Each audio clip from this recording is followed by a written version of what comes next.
Kellelegi teisele meeldimise tingimus ei saa olla see, et sa endale vähem meeldid. On sügav ja oluline tõdemus enesehinnangu ja suhete kohta.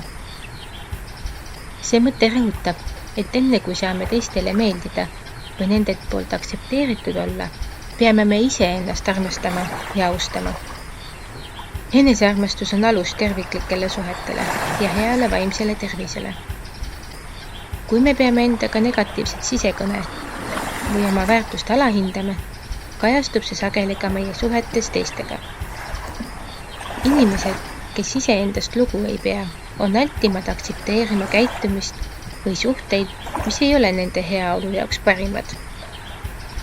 Enda mitteaktsepteerimine sellisena, nagu me oleme, võib viia halbade suhete, emotsionaalse või füüsilise väärkohtlemise lubamiseni või ka enesekindluse vähenemiseni. Enda väärtustamine ja enesehinnangu tugevdamine on olulised protsessid, mis nõuavad teadlikkust ja pühendumist. See hõlmab eneseteadlikkuse arendamist, oma tugevuste ja nõrkuste tunnistamist ning enesega ausat suhtlemist. Positiivne enesehinnang ei tähenda perfektsus, vaid pigem enda aktsepteerimist ja armastamist iseendana, koos kõigi oma vigade ja puudustega.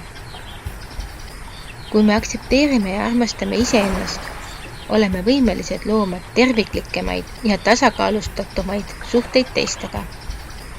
Meil on rohkem võimet panna paika piirid ning me ei salli käitumist või suhteid, mis meie väärtust alandavad või meid kahjustavad.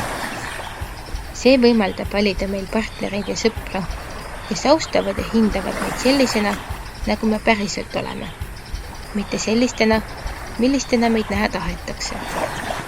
Lisaks sellele mõjutab meie enesehinnang ka meie võimet näha teisi inimesi positiivselt ja neid terviklikult aktsepteerida. Kui me oleme iseendaga rahul, suudame näha teiste väärtust ja armastada ka neid tingimusteta. See loob sügavamaid ja tähendusrikkamaid suhteid, kus valitseb vastastikune austus ja toetus.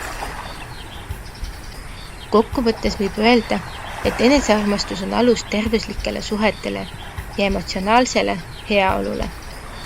Kellelegi teisele meeldimise tingimus ei saa olla see, et sa endale vähem meeldid. On meeldetuletus sellest, et enesehinnang on võti õnnelike ja täisväärtuslike suhete loomisel nii iseenda kui ka teistega. Aitäh kuulamast ja järgmiste kohtumisteni!